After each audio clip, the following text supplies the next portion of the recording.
अक्सर mega project शब्द को हम निर्माण और इस चैनल से जोड़ते हैं। हम चीन की महान दीवार, अंतरराष्ट्रीय अंतरिक्ष स्टेशन या देशों को जोड़ने वाली विशाल सुरंगों जैसे चैनल टनल के बारे में सोचते हैं। और हाँ, ये तीनों वीडियो हमने किए हैं। क्या हमने चीन की महान दीवार पर वीडियो किया है? शायद नहीं, लेकिन 86 के वसंत में सोवियत संघ ने एक मेगा प्रोजेक्ट शुरू किया था, जो महत्वाकांक्षा से नहीं बल्कि शुद्ध, हताश जीवित रहने की चाह से पैदा हुआ था। इस ऑपरेशन में पनामा नहर से भी ज्यादा जनशक्ति लगी और इसे घंटों में ही संगठित करना पड़ा। और एक पुल या गगनचुंबी इमारत के विपरीत लक्ष्य भविष्य के लिए कुछ नया बनाना नहीं था, बल्कि अतीत की एक गलती को दफनाना था। यह उत्तरी यूक्रेन का जहरीला जंगल और कंक्रीट इलाका था। उद्देश्य था जलते हुए परमाणु रिएक्टर को लाखों लोगों की तेल आपूर्ति को प्रदूषित करने और यूरोप के एक हिस्से को रहने लायक न छोड़ने से रोकना। सोवियत अधिकारियों ने जर्मनी और जापान से मंगाए हाईटेक रोबोट से रेडियोधर्मी मलबा साफ करने की कोशिश की, लेकिन वे असफल रहे। विकिरण इतनी तेज थी कि उनका इलेक्ट्रॉनिक ब्रेन संभाल नहीं सका। 20वीं सदी की सबसे उन्नत तकनीक मिनटों में बेकार हो गई। तो नेतृत्व ने उस एकमात्र मशीन की ओर रुख किया जो उन परिस्थितियों में काम कर सकती थी, UPAS, इंसान। उन्होंने उन्हें लिक्विडेटोरी या लिक्विडेटर्स कहा। यह नाम किसी सस्ते 80 के दशक की साई-फाई फिल्म के टाइटल जैसा लगता है, लेकिन असलियत बहुत भयानक थी, ठीक वैसे ही जैसे वे सस्ती 80 के दशक की साई-फाई फिल्में। मजेदार बात यह है कि ये वही पुरुष और महिलाएं थीं जिन्हें आदेश दिया गया था या जिन्होंने स्वयं सेवा की थी चेरनोबिल आपदा के परिणामों को खत्म करने के लिए। चेरनोबिल का नाम सुनते ही हमारे मन में विस्फोट या प्रिपेयत का फेरिस व्हील आता है, लेकिन इसकी असली कहानी वहां के लोगों की है। हम केवल पहली रात पहुंचे दर्जन भर फायर फाइटर्स नहीं, बल्कि लगभग 6 लाख तैनात लोगों की बात कर रहे हैं। यह लगभग लग्जमबर्ग की पूरी आबादी के बराबर है, या एक मध्यम आकार के अमेरिकी शहर के बराबर है। वे खनिक थे जो गर्मी में सुरंगें खोदते, गोताखोर जो रेडियोधर्मी पानी में तैरते, पायलट जो जहरीले धुएं में हेलीकॉप्टर उड़ाते, और युवा सैनिक जो छतों पर दौड़ते हुए ग्रेफाइट फेंकते थे। कुछ लोग नायक थे, बाकी जबरन भर्ती किए गए थे और ट्रक में बैठने को कहा गया था। उनके बिना चेरनोबिल आपदा सिर्फ यूक्रेन बेलारूस नहीं बल्कि पूरे विश्व के लिए विनाशकारी हो सकती थी। तो आज हम विस्फोट और RBM के रिएक्टरों के भौतिकी से आगे देखेंगे। हम उन लोगों के बारे में बात करेंगे जिन्होंने इसे साफ किया, जो लिक्विडेटर थे, और उनके साथ वास्तव में क्या हुआ। लिक्विडेटर किसे कहते हैं? इससे पहले कि हम विशेष ऑपरेशनों पर जाएं, हमें स्पष्ट करना होगा कि हम किस बारे में बात कर रहे हैं, क्योंकि लिक्विडेटर कोई ऐसा जॉब टाइटल नहीं है जो आपको सामान्य करियर पथ में मिलेगा जब तक कि आप अकाउंटिंग में काम नहीं करते। मेरा मानना है, लेकिन वह एक बिल्कुल अलग तरह की लिक्विडेशन होती है। यह शब्द सोवियत संघ के आधिकारिक नामकरण से आया है, जो सफाई अभियान के लिए इस्तेमाल किया गया था। कुछ ऐसा जिसे मैं उच्चारित करने की भी कोशिश नहीं करूंगा, लेकिन इसका अनुवाद होता है चेरनोबिल परमाणु बिजली घर दुर्घटना के परिणामों की लिक्विडेशन में भाग लेने वाला व्यक्ति। सोवियत नौकरशाही की पारंपरिक शैली में इस लंबे वाक्यांश को छोटा कर लिक्विडेटर बना दिया गया। यह उपाधि उन लोगों को मिली जो 86 से 1989 तक 30 किलोमीटर निषिद्ध क्षेत्र में सफाई कार्य में थे। यह व्यापक परिभाषा लोगों की विविधता छुपाती है। लिक्विडेटर शब्द से आमतौर पर शीशे की पोशाक में रेडियोधर्मी ग्रेफाइट हटाते व्यक्ति की कल्पना होती है, और ऐसे लोग थे भी।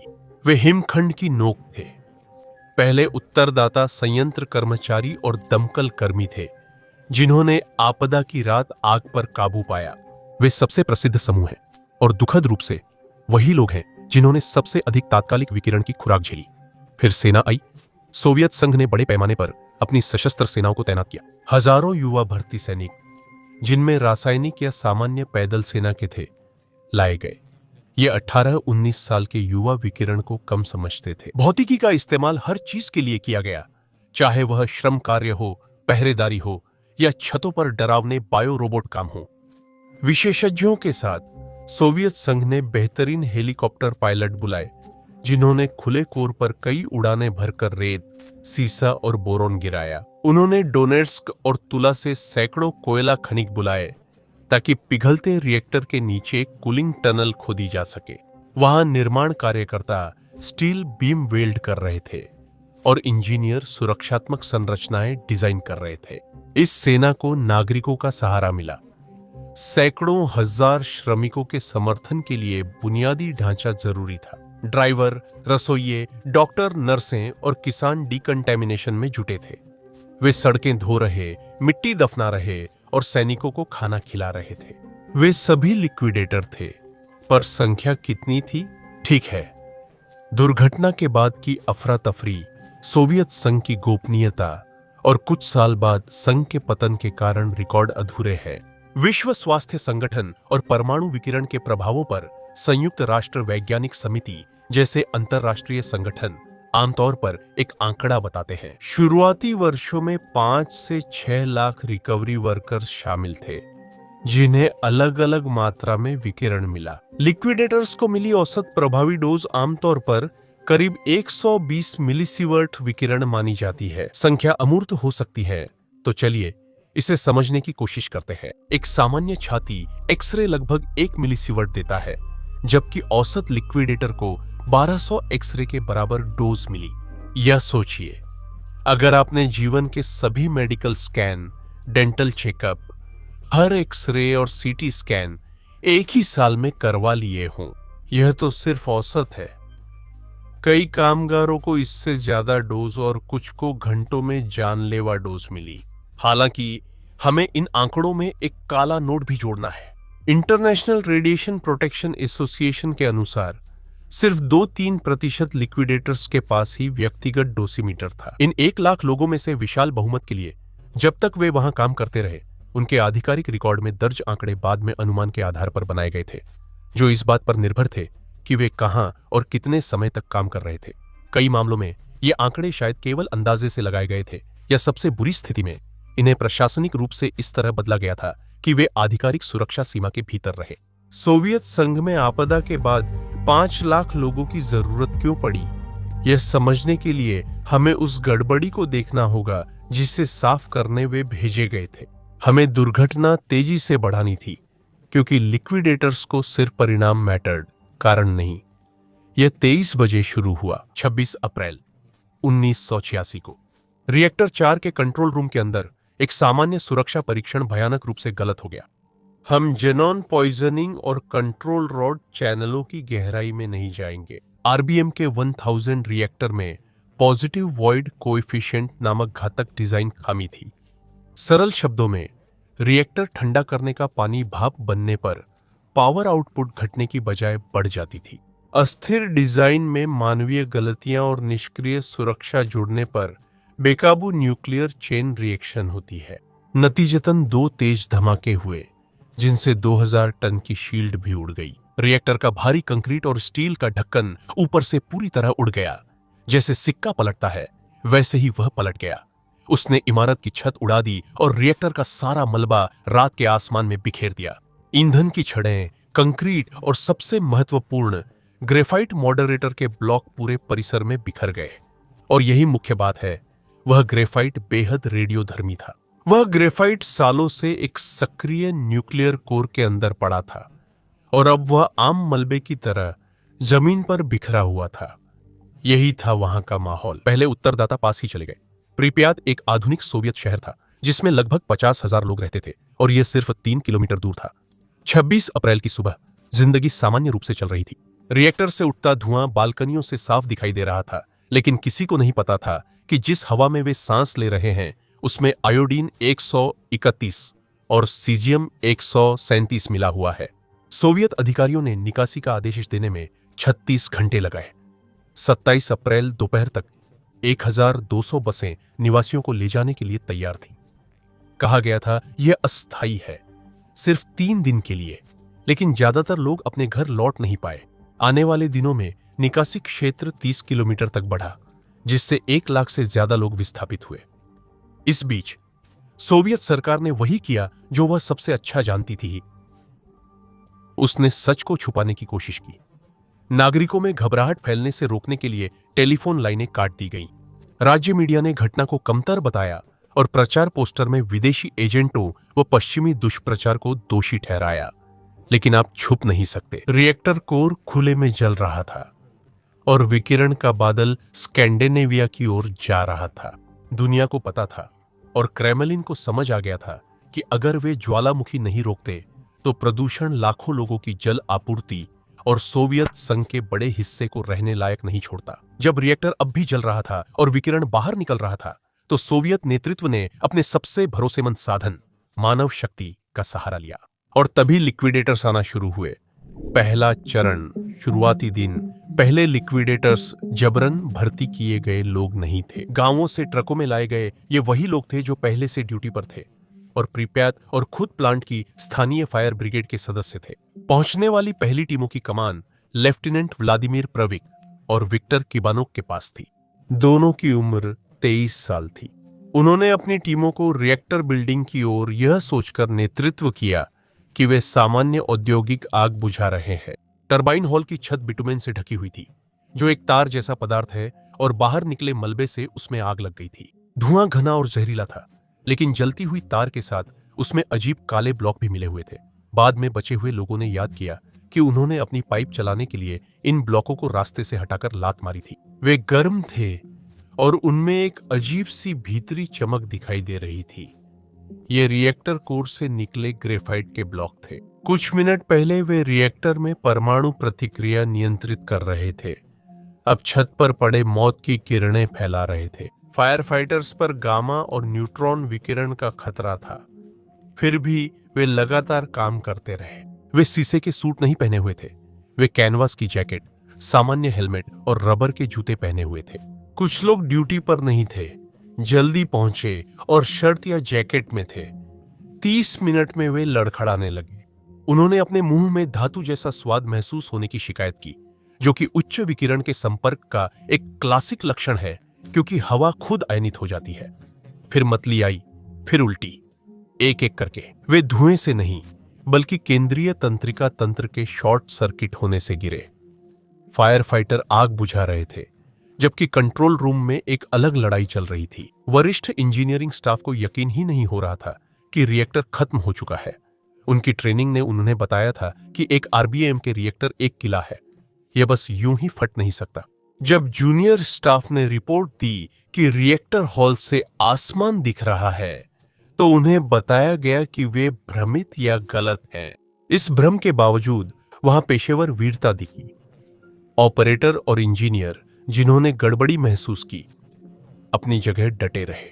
वे अंधेरे, पानी से भरे गलियारों में दौड़े, विकिरण से चमकते पानी में से होकर गुजरे ताकि वेंटिल को मैन्युअली घुमा सके। वे कोर को ठंडा करने के लिए उसमें पानी पंप कर रहे थे, जबकि कोर पार्किंग लॉट में फैल चुका था। यहां समझते हैं कि इन लोगों के साथ असल में क्या हो रहा था। जैविक रूप से विकिरण के कारण 20 साल बाद कैंसर होना किस्मत आजमाने जैसा व्यंग्यात्मक प्रभाव है, लेकिन जो फायर फाइटर और प्लांट के कर्मचारी झेल रहे थे वह निश्चित था। यह कोई जोखिम नहीं था, यह निश्चित था, और यह था तीव्र विकिरण सिंड्रोम या ARS। जब शरीर को एक सिवर्ट या 1000 मिलीसिवर्ट से ज्यादा विकिरण जल्दी मिलती है तो यह सूक्ष्म विस्फोट जैसा असर करता है। यह डीएनए को सिर्फ नुकसान नहीं बल्कि चीर फाड़ता भी है। पहले बोन मैरो प्रभावित होता है। शरीर सफेद रक्त कोशिकाएं नहीं बना पाता, जिससे प्रतिरक्षा प्रणाली नष्ट होती है। अधिक मात्रा में पेट व आंतों की परतें झड़ने से आंतरिक रक्तस्राव व सेप्सिस हो सकता है। अधिक मात्रा में रक्त वाहिकाएं रिसने लगती हैं और तंत्रिका तंत्र बंद हो जाता है। आर्स का सबसे क्रूर हिस्सा वह है जिसे डॉक्टर वॉकिंग घोस्ट फेज या लेटेंट फेज कहते हैं। शुरुआती उल्टी और बेहोशी के बाद मरीज अक्सर ठीक हो जाता है। उन्हें सब ठीक लगता है। वे बिस्तर पर बैठते, ताश खेलते, परिवार से बात करते हैं। यही लेफ्टिनेंट्स प्रविक और किबानोक के साथ हुआ था। उन्हें मॉस्को के अस्पताल नंबर 6 में ले जाया गया और कुछ दिनों तक उन्हें लगा कि वे ठीक हो रहे हैं, लेकिन वे वास्तव में ठीक नहीं हो रहे थे। उनके शरीर में नई कोशिकाएं नहीं बन रही थीं, इसलिए मौजूदा कोशिकाओं के मरने का इंतजार था। छुपा चरण खत्म होते ही तेज गिरावट आई। प्राविक और कैबोनोक की मौत मई 1986 में हादसे के कुछ हफ्तों बाद हुई। उन्हें सीलबंद ताबूतों में दफनाया गया क्योंकि उनके शरीर विकिरणित थे। हालांकि यह सबके लिए मौत की सजा नहीं थी। फायर चीफ लियोन नितालनिकोव, जिन्होंने ऑपरेशन का नेतृत्व किया, को भारी विकिरण मिला और आरएस हुआ, लेकिन वे बच गए। वे 18 साल जिए और 2004 में कैंसर से उनकी मृत्यु हुई। ये पहले लिक्विडेटर थे और इस समूह का शुद्ध उदाहरण है। इन्हें न मेडल, न पेंशन, न लिक्विडेटर सर्टिफिकेट मिला। वे ऐसी स्थिति में चले गए जिसे वे नहीं समझ पाए, ऐसे उपकरणों के साथ जो उन्हें बचा नहीं सकते थे, एक ऐसी आग से लड़ने के लिए जिसे बुझाया नहीं जा सकता था, सिर्फ इसलिए क्योंकि वही उनका काम था। दूसरे चरण में हेलीकॉप्टर, गोताखोर, खनिक थे। तो जब शुरुआती आग बुझा दी गई, सोवियत संघ को एक डरावने नए सच का सामना करना पड़ा। रिएक्टर वास्तव में एक खुले ज्वालामुखी की तरह था, जो रेडियोधर्मी आइसोटोप्स को वातावरण में उगल रहा था। पहले चरण के हीरोज ने समय तो खरीद लिया था, लेकिन रिएक्टर अब भी जल रहा था।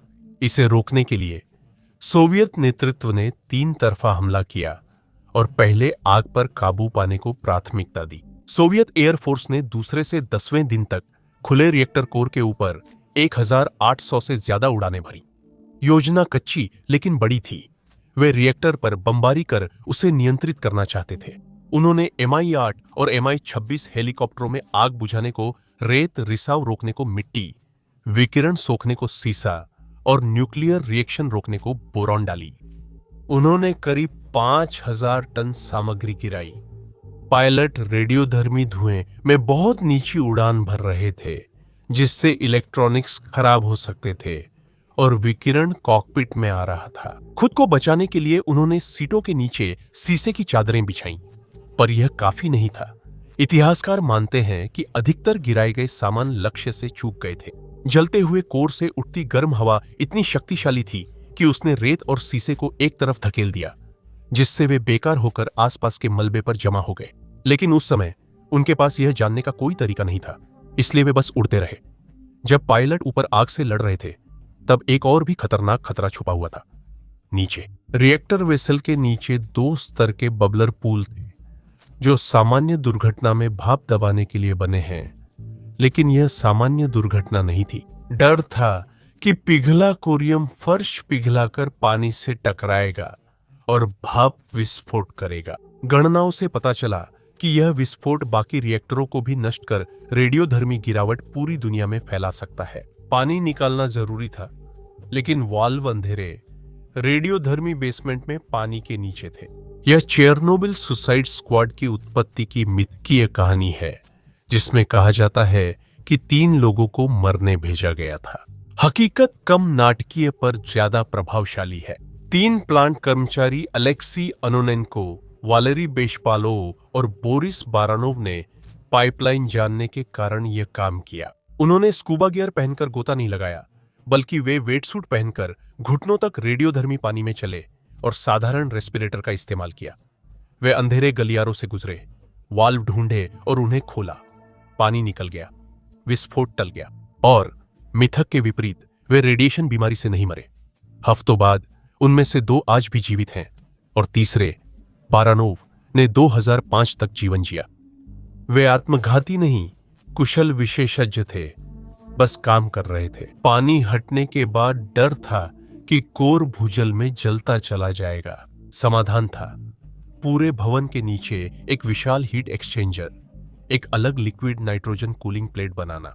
लेकिन आप न्यूक्लियर प्लांट के नीचे बुलडोजर नहीं चला सकते, खुदाई करनी होगी। सोवियतों ने साम्राज्य के सबसे मजबूत कोयला खनिकों में से करीब 100 लोगों को टुल्ला और डोनबास से भर्ती किया। उन्हें रिएक्टर के न्नीचे 168 मीटर लंबी सुरंग खोदकर उसमें कूलिंग सिस्टम का चैम्बर बनाना था। गर्मी बहुत तीव्र थी और जमीन से विकिरण रिस रही थी। न्यूमेटिक ड्रिल्स से रिएक्टर अस्थिर हो सकता था, इसलिए खुदाई हाथ से करनी पड़ी। गर्मी इतनी थी कि सुरक्षात्मक कपड़े पहनना बोझ था। रिपोर्टों और तस्वीरों में दिखता है कि खनिक हीट स्ट्रोक से बचने के लिए अक्सर अंडरवियर या नग्न होकर काम करते थे। वे रेडियोधर्मी धूल सांस में ले रहे थे, लेकिन हीट एक्सचेंजर चालू नहीं हुआ। सुरंग पूरी होने तक कोर इतना ठंडा हो गया था कि कंक्रीट प्लेटफॉर्म ही काफी था। मजदूरों ने सुरक्षा प्रणाली बनाई, जो कभी इस्तेमाल नहीं हुई और अंत में लड़ाई छत तक पहुंची। सार्कोफेगस बनाने से पहले रिएक्टर 3 की छत को उस घातक ग्रेफाइट के मलबे से साफ करना था, जो विस्फोट के कारण वहां उड़कर आ गया था। सोवियतों ने इसे आधुनिक तरीके से किया। रिमोट कंट्रोल्ड रोबोट भेजे, जिनमें लूनर रोवर और जर्मनी, जापान की मशीनें थीं। लेकिन छत पर विकिरण इतनी तीव्र थी, कुछ जगहों पर 10,000 रॉन्किन तक, कि रोबोट्स के सिलिकॉन चिप्स पूरी तरह नष्ट हो गए। मशीनें दिशा खो देती थीं या बंद हो जाती थीं, इसलिए उन्होंने इंसानों से मदद ली। कमांडर निकोलाई तारानकानोव ने इस कार्य के लिए हजारों युवा सैनिक जुटाए। रणनीति सीधी थी, एक्सपोजर का समय सीमित रखो ताकि डोज कम हो सके। आदमी लोग अपने ऊपर अस्थायी कवच पहनते थे, शीशे की चादरें, रबर के एप्रन, कभी कभी तो बस बहुत भारी कोठी पहन लेते थे। वे कंक्रीट की सीढ़ियों पर इंतजार करते, सायरन बजते ही छत पर दौड़ते। उनके पास सिर्फ 90 सेकंड होते थे। उन्हें ग्रेफाइट की एक फावड़ा भर मात्रा उठानी होती थी, उसे किनारे से गड्ढे में फेंकना होता था और फिर वापस दौड़ना होता था। अगर आप फिसल गए, अगर आप ज्यादा देर तक रुके रहे, या अगर आपने कोई ऐसा टुकड़ा उठा लिया जो थोड़ा ज्यादा गर्म था, तो आप जिंदा लाश बन जाते थे। हजारों लोगों ने छत पर एक बार अपनी बारी निभाई और 90 सेकंड दौड़कर दुनिया का एक छोटा हिस्सा बचाया। फिर उन्हें प्रमाण पत्र और 100 रूबल बोनस के साथ घर भेजा गया। सर्कोफेगस में तीसरे चरण की डिकंटेमिनेशन। जब खनिक खुदाई कर रहे थे और पायलट उड़ान भर रहे थे, एक विशाल धीमी सेना पूरे क्षेत्र में बढ़ रही थी। यह आपदा रिएक्टर तक सीमित नहीं थी। विस्फोट ने क्षेत्र को रेडियोधर्मी धूल से ढक दिया। लिक्विडेटर्स का काम सिर्फ संयंत्र ही नहीं, बल्कि धरती भी साफ करना था। लिक्विडेटर्स की टुकड़ियां, जिनमें अक्सर पूरे सोवियत संघ से बुलाए गए रिजर्विस्ट शामिल थे, 30 किलोमीटर के निषिद्ध क्षेत्र के भीतर कस्बों और गांवों में भेजी गईं। उन्होंने सड़कों को केमिकल फोम से धोया, जो धूल को सोखते हुए सफेद से गंदे भूरे रंग में बदल जाता था। उन्होंने अपार्टमेंट ब्लॉकों की दीवारों को भी साफ किया। जब सफाई करने से काम नहीं बना, तो उन्होंने सैंडा ब्लास्टिंग की। जब सैंडा ब्लास्टिंग से भी काम नहीं बना, तो उन्होंने इमारतों को गिरा दिया। लकड़ी के गांव जो विकिरण सोखते थे, बस बुलडोजर से गिरा दिए। लिक्विडेटर से एक बड़ी खाई बनाकर घर, खलिहान, बाड़े उसमें डालकर ढक देते थे। फिर सबसे ज्यादा प्रभावित इलाकों की मिट्टी थी। ऊपरी मिट्टी को रेडियोधर्मी कचरा बताया गया। लिक्विडेटर्स ने ग्रेडर और फावड़ों से हजारों हेक्टेयर जमीन की ऊपरी मिट्टी हटाकर ट्रकों में भरकर कंक्रीट डंप में दफना दी। इस चरण में सबसे डरावना था प्लांट के पीछे का लाल चीड़ जंगल, जिसने भारी विकिरण अवशोषित किया था। पेड़ तुरंत मरकर जंग लगे अदरक भूरे रंग के हो गए। लिक्विडेटर्स को उन्हें काटने का आदेश मिला। उन्होंने पेड़ों को काटकर खाइयों में दफना दिया। आज भी रेड फॉरेस्ट की जगह दुनिया की सबसे प्रदूषित जगहों में है और मैं वहां जा चुका हूं। अगर रिएक्टर खुला रहता तो यह सफाई बेकार थी। सोवियत संघ को ज्वालामुखी के लिए ढक्कन चाहिए था, जिसे ऑब्जेक्ट शेल्टर कहा गया। दुनिया इसे सार्कोफेगस कहती है। इसका उद्देश्य बर्बाद रिएक्टर के चारों ओर बड़ी स्टील और कंक्रीट सुरक्षा बनाना था। सामान्य हालात में ऐसी जटिल संरचना बनाना 5 साल का काम है। उन्होंने 5 महीनों में यह काम पूरा किया। जून में डिजाइन और नवंबर में निर्माण तैयार हुआ। इंजीनियरिंग की चुनौती बुरा सपना थी, क्योंकि विकिरण के कारण सर्वेयर नींव की माप नहीं ले सकते थे। वे नई संरचना को पुराने खंडहरों से नहीं जोड़ सके, क्योंकि विस्फोट से दीवारें कमजोर हो गईं। इसलिए उन्होंने जुगाड़ किया। उन्होंने जर्मन डीमैग यूनिट्स वाली रिमोट कंट्रोल क्रेन से तैयार स्टील की दीवारें जगह पर लगाईं। उन्होंने remote control concrete batching plant बनाया, ताकि हजारों घन मीटर कंक्रीट सुरक्षित दूरी से पंप हो सके। सबसे अहम पल था विशाल बीम की स्थापना, जो रिएक्टर के खुले हिस्से के ऊपर रखी गई बड़ी सहायक गार्डर थी। नई छत को सहारा देने के लिए इसमें सर्जिकल सटीकता के साथ क्रेन लिफ्ट की आवश्यकता थी, जिससे कैमरों और दूरबीनों का उपयोग करने वाले स्पॉटर्स द्वारा सीसा आवरण वाले बंकरों से निर्देशित किया गया। लेकिन मशीनें सब काम नहीं कर सकती थीं। किसी बोल्ट को कसने या केबल खोलने पर इंसान चाहिए था। डेड जोन में, जहां रोबोट नहीं जा सकते थे, वहां इंसान को जाना पड़ता था। वेल्डर लोग शीशे से बनी खास केबिनों में काम करते थे, जो मलबे के ऊपर मंडरा रहे क्रेनों से लटकाई जाती थी, ताकि वे स्टील की बीमों को आपस में जोड़ सके। सन 86 के अंत में बनकर सर्कोफेगस भद्दा, धूसर और डरावना था। यह पूरी तरह सील नहीं था, कई छेद और दरारें थीं, फिर भी काम कर रहा था। इंजीनियर जानते थे कि यह अस्थायी, जल्दी किया गया समाधान है जो सिर्फ 30 साल चलेगा। स्थायी समाधान, नया सेफ कन्फाइनमेंट जो रिएक्टर को ढकता है, आधुनिक इंजीनियरिंग का चमत्कार है। हमने इसे पहले ही कवर किया है। मुझे लगता है यह हमारे चैनल के शुरुआती वीडियो में से था। आप इस वीडियो के बाद इसे देख सकते हैं अगर आप यह सब जानना चाहते हैं। यह सब करने के लिए सोवियत नौकरशाही को अपनी सबसे कीमती संपत्ति, अपने लोगों के स्वास्थ्य का प्रबंधन करना था। कागजों पर यह सिस्टम बहुत सख्त था। शुरुआत में लिक्विडेटर के लिए सालाना डोज लिमिट 150 मिलीसीवर्ट थी। बाद में इसे 100 और फिर 50 कर दिया गया। यह सिस्टम पंच कार्ड की तरह था। हर बार जोन में जाने पर डोज दर्ज होती थी और कार्ड भरते ही रिकॉर्ड पूरा हो जाता था। जैसे ही आप 150, 100 या 50 की लिमिट पर पहुंचते थे, आपको बाहर कर छुट्टी और बोनस देकर घर भेज दिया जाता था। असल में कार्ड पर मुहरें लचीली थीं और कमांडरों पर समय सीमा का भारी दबाव था। अगर उनके सर्वश्रेष्ठ क्रेन ऑपरेटर या अनुभवी वेल्डर की डोज लिमिट पीच काम में पूरी हो जाती थी, तो कुछ दिन उसकी डोज रिकॉर्डिंग रोकना आकर्षक विकल्प था। कुछ लिक्विडेटर भी इस धोखाधड़ी में शामिल थे। कई रिजर्विस्ट या कोयला खनिक थे जो ज्यादा भत्ता चाहते थे। वे जानते थे कि लिमिट पूरी होते ही उन्हें घर भेज दिया जाएगा। कुछ लोग जानबूझकर डोजीमीटर बैरक में छोड़कर एक्सपोजर छुपाते थे ताकि पैरोल पर बने रहे। रिकॉर्ड के अनुसार सफाई के साथ औसत डोज हर साल घटती गई और यह सांख्यिक रूप से सही है। 1986 में जमीन पर काम कर रहे लोगों के लिए आधिकारिक आंकड़े बस कागज पर स्याही थे, सिर्फ कागज। लिक्विडेटर का रोजमर्रा जीवन असल में कैसा था? आइए एक पल को हेलीकॉप्टर और हीरोइज्म भूल जाएं। जमीन पर मौजूद 6 लाख लोगों के लिए लिक्विडेशन सिर्फ एक जंग नहीं थी, ये एक नौकरी थी और अक्सर ये एक बोरिंग, गंदी और उलझन भरी नौकरी थी। कई लोगों का सफर दरवाजे पर दस्तक या चिट्ठी से शुरू हुआ। सोवियत सैन्य लामबंदी मशीन बहुत बड़ी और असरदार थी। 30-40 के वे रिजर्विस्ट जो पहले सेवा छोड़ चुके थे, अचानक वापस बुलाए गए। कई लोगों को यह नहीं बताया गया कि उन्हें कहां ले जाया जा रहा है। उन्हें बस इतना कहा गया कि उन्हें विशेष प्रशिक्षण, अभ्यास या फसल कटाई में मदद के लिए बुलाया जा रहा है। सच्चाई तब सामने आई जब ट्रक दक्षिण कीव की ओर बढ़े या उन्होंने चेक पॉइंट्स देखे। दिग्गजों के साथ साक्षात्कारों से भावनाओं का एक अजीब मिश्रण सामने आता है। निश्चित रूप से डर था, लेकिन साथ ही एक सच्ची जिम्मेदारी और उत्साह की भावना भी थी।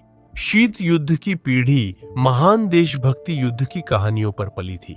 कई युवाओं को यह खुद से बड़ी चीज की सेवा का अवसर लगा। उन्हें लगा वे कुछ हफ्ते वहां काम कर हीरो बनकर लौट आएंगे, लेकिन वहां पहुंचने पर हकीकत हाईटेक सैन्य अभियान से कहीं खराब थी। इतनी बड़ी सेना के ठहरने की व्यवस्था भी बुरा सपना थी। लिक्विडेटर्स रिएक्टर से दूर टेंट सिटी, स्कूलों और बैरकों में रहते थे। 86 में गर्मी तेज थी। सर्दियों में टेंट बहुत ठंडे और दिनचर्या कठिन थी। आप उठते थे, सोवियत कैंटीन का सामान्य खाना खाते थे जिसमें दलिया, डिब्बाबंद मांस और चाय होती थी, और फिर आप बस में चढ़ जाते थे। बसों में प्लास्टिक की चादरें थीं ताकि डिकंटेमिनेशन आसान हो। वे आपको जोन तक ले जाती थीं। आपकी शिफ्ट रेडिएशन पर निर्भर थी। कभी 12 घंटे, कभी 2 मिनट, फिर वॉश स्टेशन से गुजरते थे। डिकंटेमिनेशन शावर जरूरी थे, पर अक्सर असरदार नहीं थे। लोग खुद को जोर से रगड़ते थे, फिर भी गीगर काउंटर टेस्ट में फेल हो जाते और दोबारा रगड़ने भेजे जाते, साथ में सुरक्षात्मक गियर भी। अधिकतर के लिए यह मजाक था। अगर आप डाइवर या रूफ वर्कर नहीं हैं, तो आपका पीपी बस एक कॉटन वर्दी और सफेद गॉज मास्क होता था। एक अनुभवी व्यक्ति ने याद किया कि उसे नाक पर छोटी पट्टी दी गई और कहा गया, यह तुम्हें सुरक्षित रखेगा। लूटपाट का लालच भी था। यह इलाका छोड़े गए घरों से भरा था, जिनमें टीवी, फर्नीचर और कपड़े थे। कुछ लिक्विडेटर्स यह जाने बिना सामान बाहर निकालने की कोशिश करते थे कि रेडिएशन सब पर चिपक जाता है। कहानियां हैं कि सैनिकों ने छोड़े अपार्टमेंट से रेडिएटर बेच दिए या रेशमी पैराशूट चुराकर पत्नियों के लिए कपड़े बनाए और अनजाने में झर कर ले आए। फिर थी वोदका। जानकारी की कमी में अफवाहें फैलीं। सबसे बड़ी अफवाह थी कि वोदका सबसे अच्छी रेडियो सुरक्षा है। यह मुझे कोविड की शुरुआत की याद दिलाता है, जब लोग सोचते थे कि धूम्रपान से वायरस मर जाएगा। लोग मानते थे कि शराब थायराइड से रेडिएशन या खून से आइसोटोप्स निकाल सकती है। कमांडर अक्सर शराब पीने पर ध्यान नहीं देते थे। कई बार शराब राशन जैसी ही थी। उसी समय आधिकारिक सोवियत स्वास्थ्य चैनल यह संदेश प्रसारित कर रहे थे कि यह एक मिथक है, जो सच भी था, और लोगों से संयम बरतने की अपील कर रहे थे। युद्ध क्षेत्र में आप अपने पास बैठे आदमी पर रेडियो से ज्यादा भरोसा करते हैं, इसलिए वोडका बहुत पी जाती थी। अब आप सोच रहे होंगे, वे रुके क्यों? विद्रोह क्यों नहीं किया? एक कारण सोवियत नियंत्रण था, दूसरा वह वादा। लिक्विडेटर्स को सोवियत मानकों के अनुसार उनकी तनख्वाह से 3 से 5 गुना ज्यादा वेतन, जोखिम भत्ता, जल्दी रिटायरमेंट और जीवन भर आवास व स्वास्थ्य सेवा में प्राथमिकता का वादा किया गया था। छोटे शहर के फैक्ट्री वर्कर के लिए लिक्विडेटर बनना परिवार की बेहतर जिंदगी का मौका था। यह एक सौदा था। हमें अपनी सेहत सौंपो, राज्य तुम्हारी देखभाल करेगा। लेकिन आगे देखेंगे कि यह वादा निभाना राज्य के लिए मुश्किल था। कागजों पर हीरो मानकर मेडल सर्टिफिकेट दिए गए। कई लोगों को लगा कि वे बस एक बार इस्तेमाल होने वाले जैविक फिल्टर है, जिन्हें गंदगी साफ कर फेंक दिया गया। रेडिएशन का उन पर क्या असर हुआ? अब हमें यह देखना है कि रिएक्टर ने लिक्विडेटर्स के साथ क्या किया, जो चेरनोबिल की कहानी का सबसे विवादित हिस्सा है। अगर आप लिक्विडेटर्स की मौतों की संख्या देखें, तो आपको 50 से भी कम से लेकर लगभग 10 लाख तक के आंकड़े मिलेंगे। यह अंतर क्यों है और इन लोगों के साथ क्या हुआ, समझने के लिए पहले जीव विज्ञान देखना होगा। पहले तत्काल हताहत हुए लोग थे।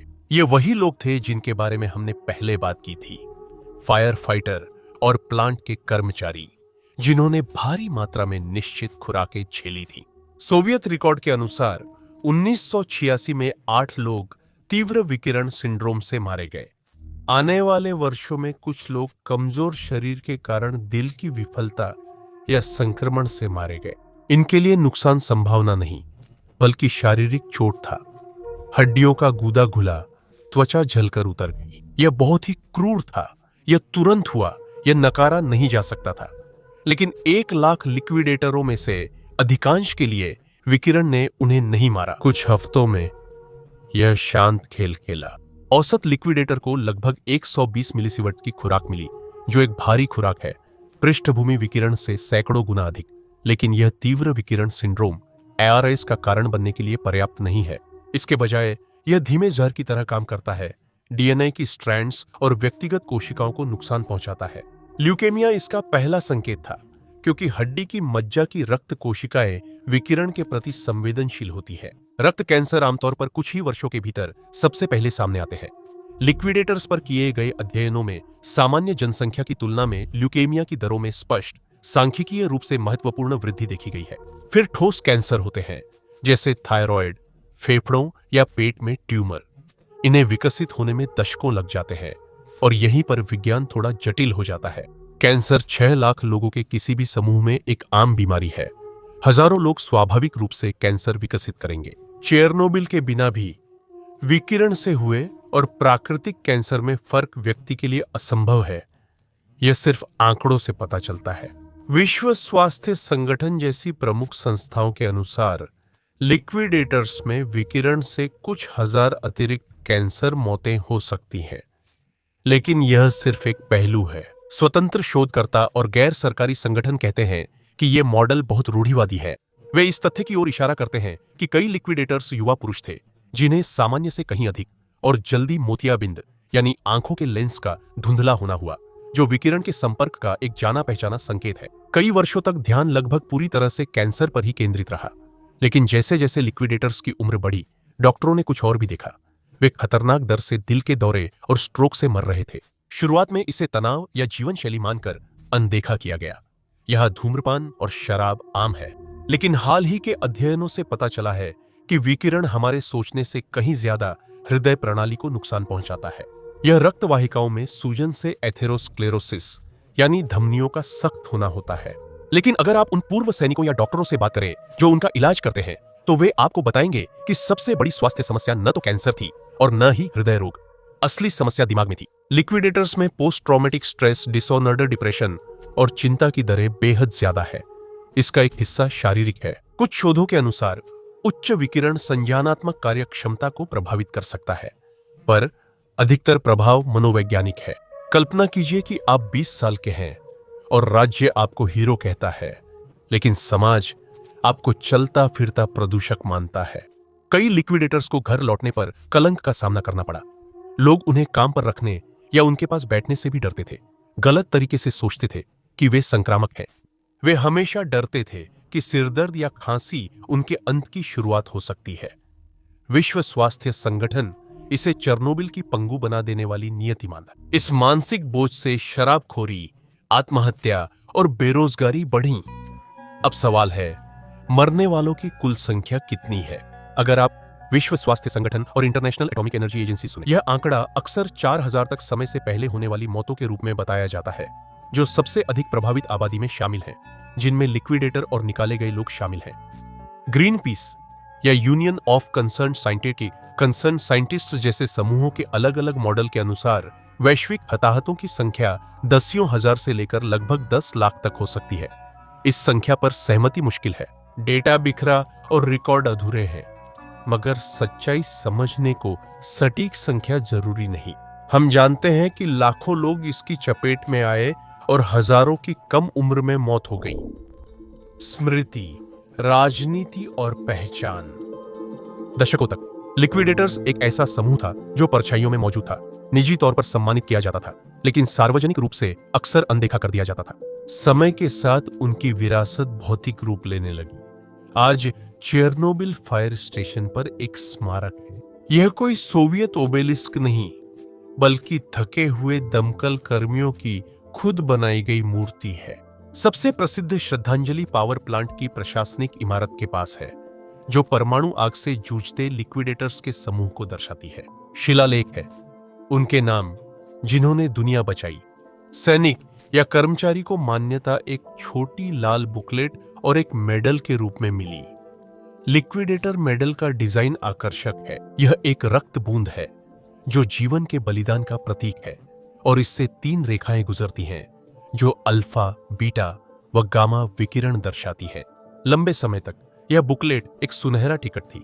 इसने पूरे सोवियत संघ में मुफ्त सार्वजनिक परिवहन, उपयोगिता छूट और प्राथमिकता चिकित्सा देखभाल की सुविधा दी थी। 91 में साम्राज्य गिरने से सोवियत संघ खत्म हो गया। लिक्विडेटर्स को बेसहारा छोड़ दिया गया। उन्होंने उस देश की सेवा की थी जो अब अस्तित्व में नहीं था। उनकी पेंशन और स्वास्थ्य देखभाल का बोझ नए स्वतंत्र राष्ट्रों यूक्रेन, बेलारूस और रूस पर आ गया। ये देश आर्थिक पतन से जूझ रहे थे। अचानक सोवियत संघ के नायक बजट पर बोझ बन गए। यूक्रेन में लिक्विडेटर्स को कीव में सरकारी इमारतों के बाहर कई बार विरोध और भूख हड़ताल करनी पड़ी है। वे पेंशन कटौती और चिकित्सा लाभ रद्द करने के खिलाफ विरोध कर रहे हैं। उनका कहना है कि सरकार ने गारंटीकृत मुआवजा धीरे धीरे विवेकाधीन सामाजिक लाभ में बदल दिया, जिन्हें बजट कम होते ही घटाया जा सकता है। एस्टोनिया व अन्य बाल्टिक देशों में स्थिति और जटिल थी। कई लिक्विडेटर जातीय रूसी या गैर नागरिक थे। नए कानूनों के अनुसार सालों तक वे किसी भी तरह की मान्यता पाने के लिए संघर्ष करते रहे। कुछ लोगों द्वारा उन्हें नायकों के रूप में नहीं, बल्कि कब्जा करने वाली सोवियत सेना के एजेंट के रूप में देखा गया, और केवल हाल ही में कानूनों में बदलाव आया है जिससे उन्हें मामूली सहायता मिलनी शुरू हुई है। जब दुनिया 26 तारीख को विस्फोट के दिन इस आपदा की वर्षगांठ मनाती है, लिक्विडेटरों का अपना एक दिन होता है। यूक्रेन में 14 दिसंबर को लिक्विडेटर दिवस मनाया जाता है। यह 1986 में मूल सर्कोफेगस की आधिकारिक पूर्णता की तारीख दिखाता है। यह दिन विजय का जश्न मनाने के लिए है, न कि शोक के लिए। चेरनोबिल, फुकुशिमा और भविष्य के लिक्विडेटरों से आगे जब सोवियत संघ का पतन हुआ, तो कई लोगों ने मान लिया कि लिक्विडेटर का युग समाप्त हो गया है। हमने सोचा कि आधुनिक सुरक्षा, बेहतर रोबोटिक्स और लोकतांत्रिक निगरानी से पिघलते रिएक्टर पर इंसानों की भीड़ नहीं भेजनी पड़ेगी। फिर आया मार्च 11, 2011, जब सुनामी ने फुकुशिमा दाइची परमाणु बिजली घर को प्रभावित किया। 66 की पटकथा एक बार फिर से दोहराई जाने लगी। एक बार फिर से एक उलझन भरा विस्फोट हुआ। आपके पास पहले उत्तरदाता थे, प्रसिद्ध फुकुशिमा के लोग जो वास्तव में थे। सैकड़ों कर्मचारी अंधेरे में पीछे रहकर मैन्युअली वाल्व खोल रहे थे और दबाव की निगरानी कर रहे थे। फिर जैसे जैसे सफाई हफ्तों से सालों तक चली, एक बड़ा अस्थायी कार्यबल बनता गया। मीडिया ने जापान के सफाई कर्मचारियों को लिक्विडेटर्स कहना शुरू किया। यह समानता साफ दिखी, हालांकि अंतर स्पष्ट थे। फुकुशिमा कर्मचारियों के पास टाइवेक सूट, फुल फेस रेस्पिरेटर और डिजिटल डोसीमीटर थे। वे न तो पैरों में अखबार लपेट रहे थे, न सीसा की चादरें पहन रहे थे। रेडियो सुरक्षा चेरनोबिल से कई गुना आगे थी, जबकि शुरुआती हीरो टेपको के कर्मचारी थे। साफ सफाई, मलबा हटाना, टैंक बनाना, मिट्टी साफ करना, ये सब काम ठेकेदारों और उनके सब ठेकेदारों ने किए। यहां सब कुछ सब ठेकेदारों से होता है। जांच में श्रमिक भर्ती का जटिल जाल मिला। कई मजदूर अस्थायी और कम प्रशिक्षित थे, जिन्हें समाज के हाशिए से लाया गया था। आलोचकों ने कहा कि सोवियत सैनिकों की तरह ये लोग भी आर्थिक रूप से कमजोर थे और कम विकल्पों के कारण जोखिम भरे काम करने को मजबूर थे। वे आधुनिक बायो रोबोट थे, जिन्हें बेहतर कानूनों से सुरक्षा मिली थी, लेकिन फिर भी वे वही गंदा काम कर रहे थे जो मशीनें नहीं कर सकती थी। और यही हमें भविष्य की ओर ले जाता है। चेरनोबिल के बाद दुनिया ने सबक सीखे। अब हमारे पास अंतरराष्ट्रीय प्रोटोकॉल है, जो न केवल परमाणु कर्मचारियों के कैंसर के जोखिम को स्पष्ट रूप से ट्रैक करते हैं, बल्कि उनकी मानसिक सेहत और सामाजिक भलाई का भी ध्यान रखते हैं। लेकिन सबसे असहज सबक तकनीकी है। हम और बॉस्टन डायनेमिक्स के युग में रहते हैं। हम मानते हैं कि अगली आपदा में हम बस ड्रोन भेज देंगे और हम ऐसा करेंगे भी। लेकिन रोबोट्स की भी सीमाएं होती हैं। तेज गामा किरणें सेंसर को गड़बड़ा देती हैं और सर्किट को जला देती हैं। इसके अलावा आपदा क्षेत्र बहुत अव्यवस्थित होते हैं। रोबोट्स के लिए टेढ़ी सरियों पर चढ़ना, पानी में रास्ता ढूंढना या फंसने सेंसर फेल होने पर वाल्व घुमाना मुश्किल है। या जब किसी जगह पर ठीक ठीक बालू की बोरी रखनी हो जहां ड्रोन नहीं पहुंच सकता, तो हल हमेशा एक ही होता है। आपको एक हाथ चाहिए, आपको एक ऐसा दिमाग चाहिए जो परिस्थिति के अनुसार काम कर सके, आपको एक इंसान चाहिए। लिक्विडेटर्स का काम संक्षेप में बताना मुश्किल है। इसका पैमाना हैरान करने वाला है। हम 6 लाख खान मजदूर, गोताखोर, पायलट, सैनिक और नर्सों की बात कर रहे हैं, जिन्हें पूरे सोवियत संघ से बुलाया गया था। उन्होंने परमाणु आग बुझाई, विस्फोटक पानी की टंकियां खाली की, जमीन के नीचे कूलिंग टनल बनाई, देश की ऊपरी मिट्टी हटाई और धरती की सबसे खतरनाक वस्तु के चारों ओर स्टील का मकबरा बनाया। और उन्होंने यह सब 7 महीने से भी कम समय में कर दिखाया। उन्होंने एक महाद्वीपीय तबाही को रोका। अगर वे उन पुलों को खाली नहीं करते, अगर वे कोर को ढकते नहीं, आज यूरोप का नक्शा शायद बहुत अलग दिखता। अब आमतौर पर इस चैनल पर हम मानव दूरदर्शिता और सटीक इंजीनियरिंग के स्मारकों की योजनाओं की सफलताओं के बारे में बात करते हैं। लिक्विडेशन इसके ठीक उलट था। यह तात्कालिकता का एक मेगा प्रोजेक्ट था। तकनीक की विफलता पर एक हताश, अराजक प्रतिक्रिया थी। इससे साबित हुआ कि हाईटेक सिस्टम्स की भी सीमा होती है। जब उन्नत रिएक्टर डिजाइन फेल हुआ और जर्मनी जापान के रोबोट्स भी खराब हो गए, तो सभ्यता के पास बैकअप मशीन नहीं थी। बस एक बैकअप जानवर था, अगर नया सेफ कन्फाइनमेंट न होता। आज वहां जो चमकदार मेहराब है, वही चेरनोबिल की स्मारक है। लिक्विडेटर्स वे मचान थे जिन्हें हमने नहीं देखा। धन्यवाद।